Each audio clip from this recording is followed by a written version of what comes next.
नमस्कार, आप देख रहे हैं न्यूज एक्सप्रेस। मेरा नाम है ऋतिक ठाकुर। बिहार में राजद सुप्रीमो लालू यादव इस वक्त भड़के हुए हैं और गजब भड़के हुए हैं। कह रहे हैं कि नीतीश कुमार ही हमारी सुरक्षा छीन रहे हैं, नीतीश कुमार ही हमारा बंगला छीन रहे हैं। अब लालू परिवार की ये जो सुरक्षा घटाई गई है, इसके पीछे के क्या कारण है? क्या हकीकत में नीतीश कुमार ने इसके पीछे कोई एजेंडा फिक्स किया था या कोई मंशा उनकी थी? वो जानने की कोशिश करेंगे। भाजपा के प्रवक्ता सुमित शशांक हमारे साथ बने हुए। बहुत स्वागत है आपका न्यूज एक्सप्रेस पर। धन्यवाद। सुमित जी, सबसे पहले आपसे जानना चाहूंगा कि ये जो सबसे पहले बोला गया कि बंगला खाली करें राबड़ी देवी, अब उसके बाद कहा जा रहा है चाहे वो तेजस्वी यादव हो, लालू यादव हो, राबड़ी देवी हो, तेज प्रताप हो, पूरे लालू परिवार की जो सिक्योरिटी है अब वो कम कर दी जा रही है। और इस पर इतना बिफर गए लालू यादव की घर के बाहर जो सिक्योरिटी में पुलिस वाले थे उनको भी कह दे कि अब आप घर जाइए। तो इसके पीछे क्या वजह है? क्योंकि वो सीधे सीधे कह रहे हैं कि नीतीश कुमार किए हैं जो किए हैं।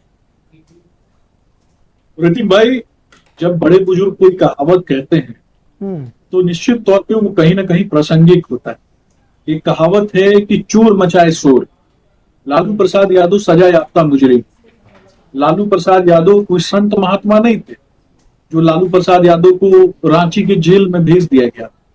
लालू प्रसाद यादव को अलकतरा चोरी करने के लिए, भैंसों का भूसा लूटने के लिए, पशुओं का भूसा लूटने के लिए, चारा चोरी करने के लिए जेल भेजा गया। वो बेल पर, वो एक सजा याफ्ता मुजरिम है, वो मानवीय मूल्यों पर बेल पर। उसके बाद भी सिंगापुर के पार्क में टहलते हुए दिखाई देते हैं और सिंगापुर के पार्क में उनको इन्फेक्शन नहीं लगता है। कल मैं डिबेट कर रहा था राजद के प्रवक्ता के साथ, वो बोल रहे थे कि उनको इन्फेक्शन लग जाएगा। 6 कमरों के बड़े से, बिहार के सबसे बड़े बंगलों में से एक, 39 होल्डिंग रोड के बड़े बंगले में, वेंटिलेटेड बंगले में उनको इन्फेक्शन लग जाएगा बिहार की हवा में। ये राष्ट्रीय जनता दल के नेताओं का मानना है, ये राबड़ी देवी जी का मानना है, ये तेजस्वी यादव का मानना है।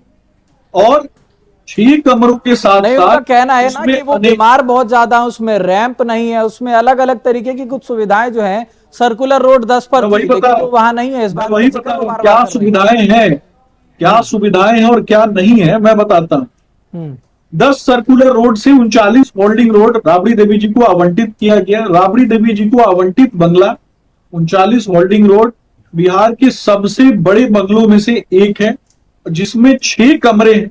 6 कमरों के अलावा, 6 वेंटिलेटेड कमरों के अलावा 2 मंजिला मकान है और बहुत ज्यादा एम्बियंस इतना है, बड़ा गार्डन, इसके अलावा भी बड़े कॉर्केट को रखने की सुविधाएं, 30 से 35 लोगों के रहने की सुविधाएं, इसके अलावा कई ड्राइंग हॉल, कई स्टाफ क्वार्टर्स, और इसके अलावा भी स्टाफ क्वार्टर्स के अलावा भी उनके भी सहयोगियों को रहने के लिए बड़ी व्यवस्था की गई है, जिसकी रंगाई पुताई से लेकर के सारी चीजों को कहीं ना कहीं ठीक करने का काम भवन निर्माण विभाग के द्वारा किया जाता है। और भवन निर्माण विभाग ने जब नोटिस दिया जाने के लिए 39 होल्डिंग रोड, तो राबड़ी देवी जी ने क्या कहा कि वो लालू प्रसाद यादव के लिए एक अलग कमरा बनवाने चाहते। मैं पूछना चाहता हूं कि सिंगापुर के पार्क में टहलने से लालू प्रसाद यादव को इन्फेक्शन नहीं होता है। बिहार की हवा में एक बड़े, कई बीघा में फैले हुए बड़े बंगले में टहलने में लालू प्रसाद यादव को इन्फेक्शन हो जाएगा, वो भी किनसे? तो उनको अपने परिवार के लोगों से और बिहार के लोगों से। कहीं ना कहीं ये द्विभाषिया स्वरूप है।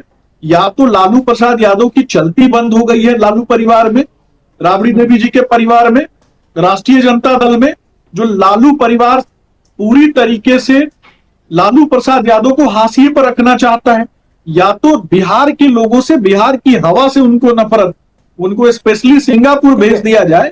इस तरीके की बातें हमने कई बार देखी भी हैं। वो अभी भी जब गए थे वहां पर सिंगापुर, वो तस्वीरें भी सबने देखी। लगा ऐसे में जब लालू यादव इस तरीके के आरोप अब नीतीश कुमार पे लगा रहे हैं, क्योंकि रिश्ते सभी ने देखे हैं लालू यादव के साथ नीतीश कुमार के, उनके साथ सरकार चलाई, फिर अलग हटे, फिर सरकार चलाई, फिर अलग हट गए। लेकिन अब ऐसे में सबसे ज्यादा उतार चढ़ाव उनका रहा है नीतीश कुमार के साथ। लेकिन वजह क्या मानी जाए? क्योंकि सम्राट चौधरी की जगह वो सीधे कह रहे हैं कि ये जो हो रहा है ये नीतीश कुमार करा रहे हैं। देखिए ऋतिक भाई, कोई कुछ नहीं करवाता है। जो नियमों के तहत काम है वो सारी चीजें नियमों के तहत होती हैं। भवन निर्माण विभाग का मामला है, भवन निर्माण विभाग का विषय है। भवन निर्माण विभाग ने उनको बंगला खाली करने के लिए कहा था। भवन निर्माण विभाग की बातों को नहीं मानते हुए राबड़ी देवी जी ने खुलेआम धमकी दी थी और आवास मुख्यमंत्री आवास तो ठीक है, लेकिन अब आवास के बाद सुरक्षा को लेकर के वो कह रहे हैं कि वो चाहते हैं वही बता रहा हूं। हाँ।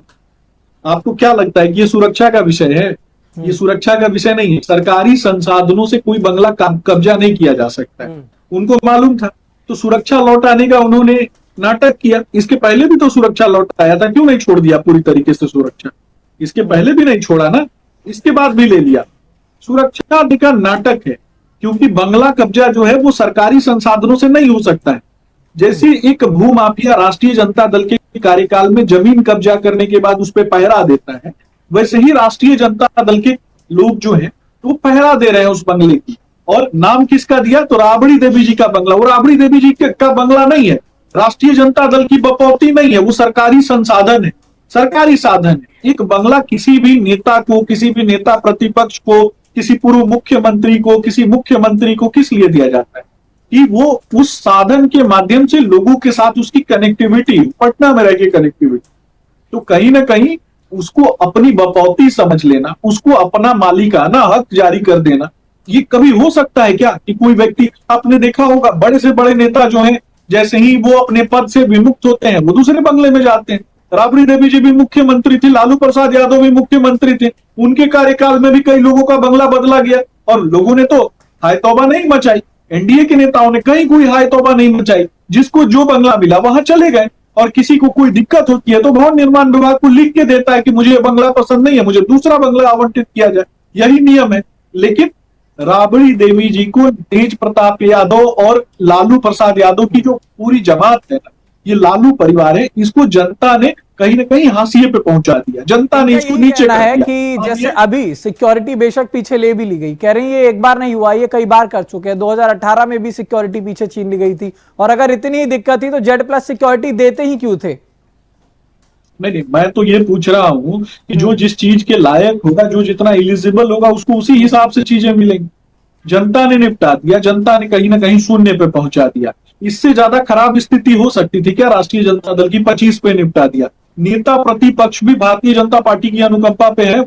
निश्चित तौर पे भारतीय जनता पार्टी के दरवाजे बंद हैं। भारतीय जनता पार्टी अगर दरवाजा खोल दे तो भगदड़ मची हुई है राष्ट्रीय जनता दल में। गैंग्स ऑफ राष्ट्रीय जनता दल जिसको कहा जाता है, गिरोह का गिरोह, गुंडों की पार्टी, अपराधियों बाहुबलियों की पार्टी।